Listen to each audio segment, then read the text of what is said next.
Oh, wowza, things are just moving along pretty quickly. You know, it's immediately after I got my manifold. Merle is immediately hyped and is wanting to get started on RICEBOX. So I am, next day, probably going to see this video like a week later from seeing the manifold reveal. But I am currently on my way to get RICEBOX. I have picked up a new winch because the winch on my trailer actually failed. So I'm going to probably do some more slice of life action. You know, I want to put some more in-between footage while I'm doing things through the videos. So yes, we're on my way to Austin's house, and I gotta put the new winch on the trailer, get everything all lined up and stuff, and get RICEBOX loaded, and we gotta drive another, what, 15 minutes or something like that. Merle doesn't live that far away, and drop the car off to him, which there we're gonna discuss everything we're going to be doing to the car, and by we, I mean him, because he is the fabricator. Right when I get to Austin's, I will throw up some other updates and give you guys my reaction to my eBay winch that I got, which is actually giant. It's huge. It's like 13,000 pound rating. It's crazy. All right, look at this absolutely ginormous winch. This thing is a beast. I can already tell it's gonna be amazing. All right, let's walk up on RICEBOX here. God, this thing looks freaking sick. Oh my man, it's not changing at all, you know, being away for just a little bit. All right, gotta make some room. Back the trailer up, winch it on. We gotta clean the car off for the first dang time in a month. I mean, it's been like, what, October? So I'm gonna get all the stuff moved out of the way, and let's get moving. Let's just, oh man, I'm excited. Let's go.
There you go, we got RICEBOX on the trailer. This winch works pretty good. It's pretty slow, but it kind of makes sense for how much weight it can do. This right here, I've unbolted it so it can swivel, but this is going to turn into a completely different car, so gotta tie it down, and I need to come in here and look for a couple things.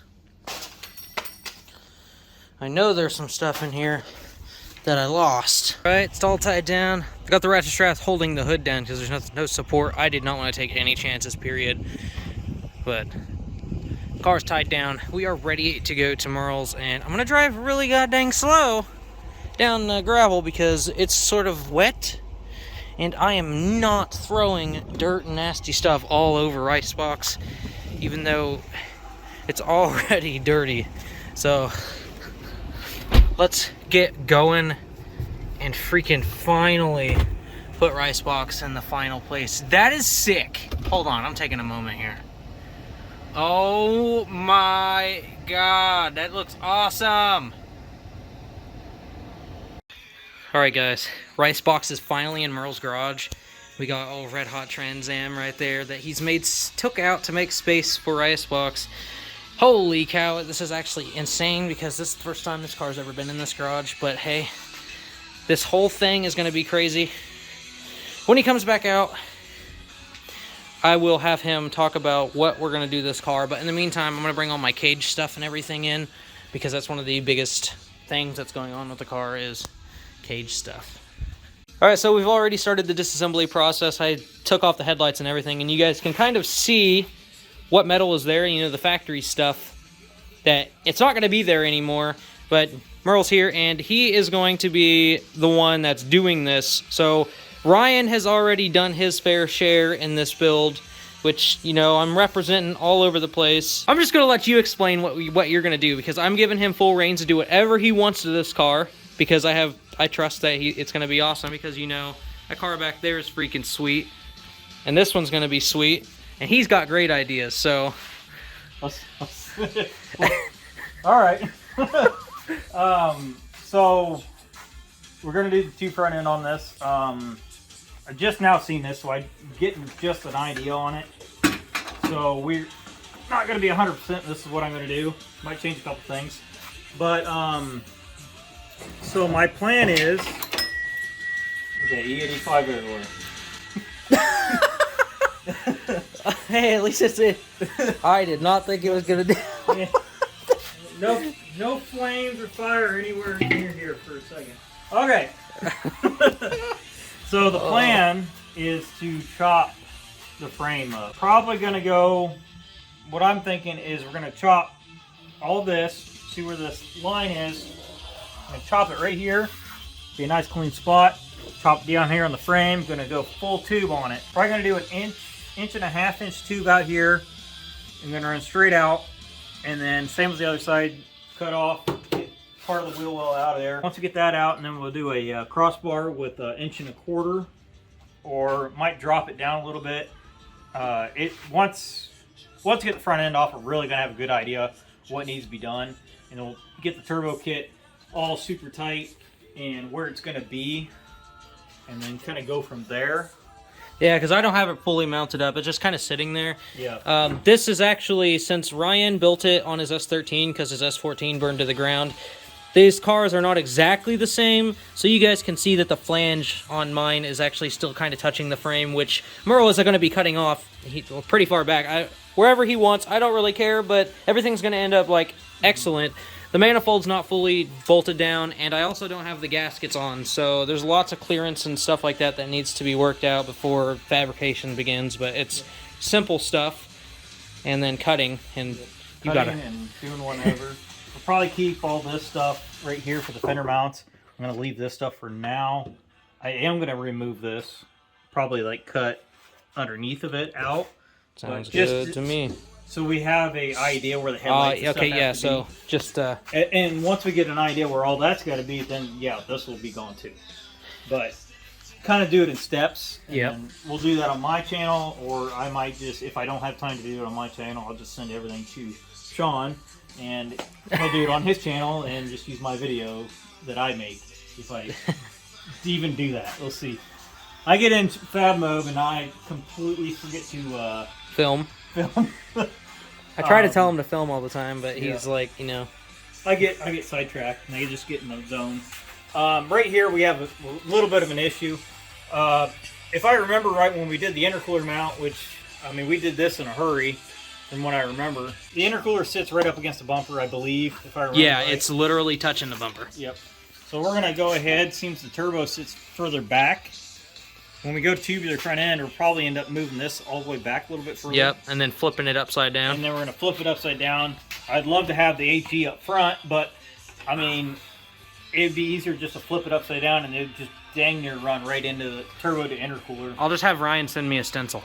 That works, too. That's an awesome idea.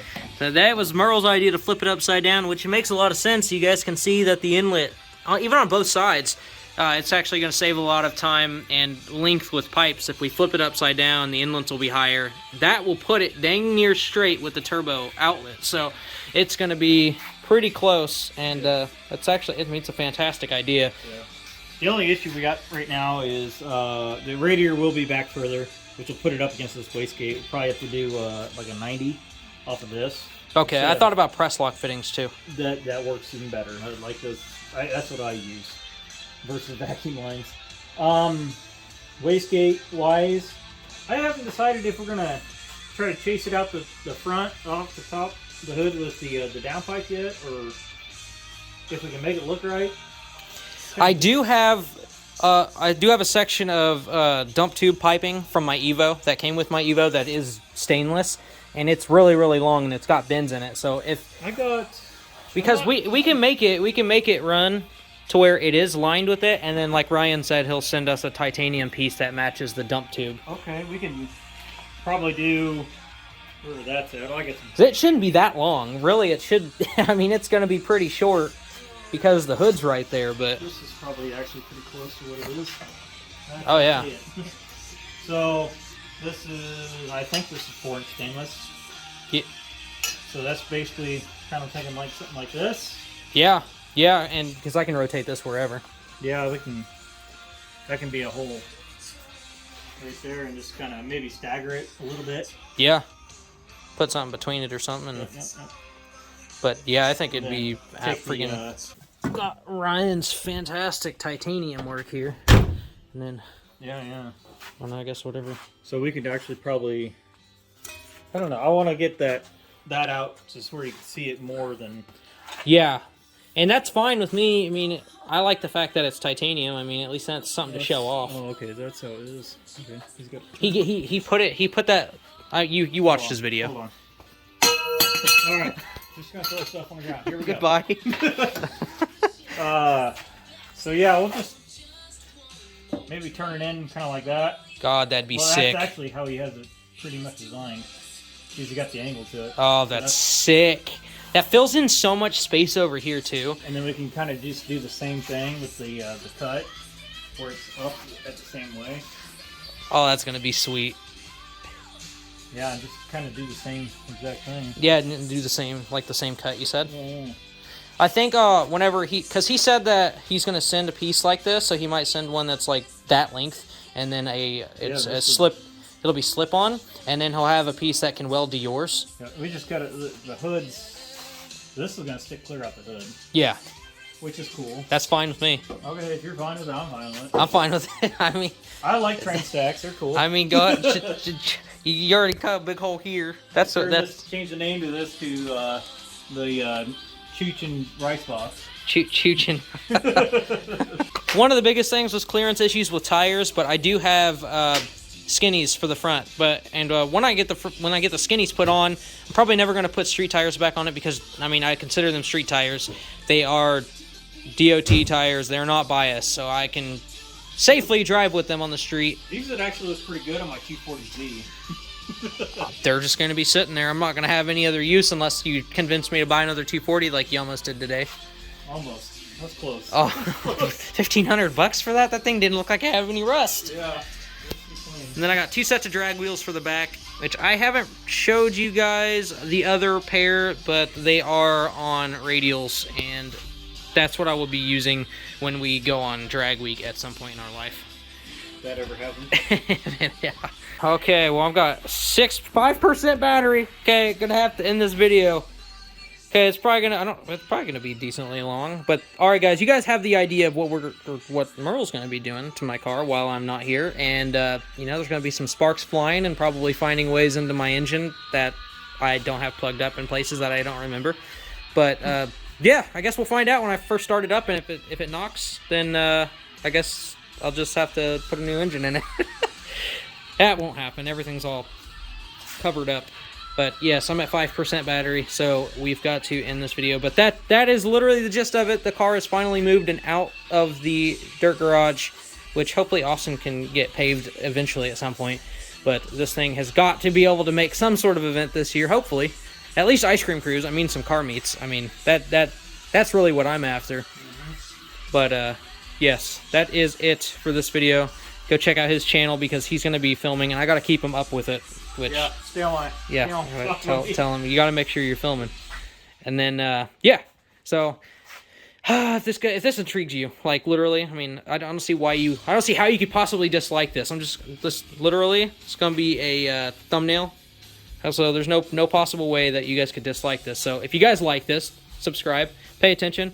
Because when this thing starts going, it's going to be way faster than this thing. That thing's just going to be sweet because there's that. You're going to put a 427 in it? Yeah, sure. If somebody gives me one. A Leroy. But, yep, that's going to be it for this video.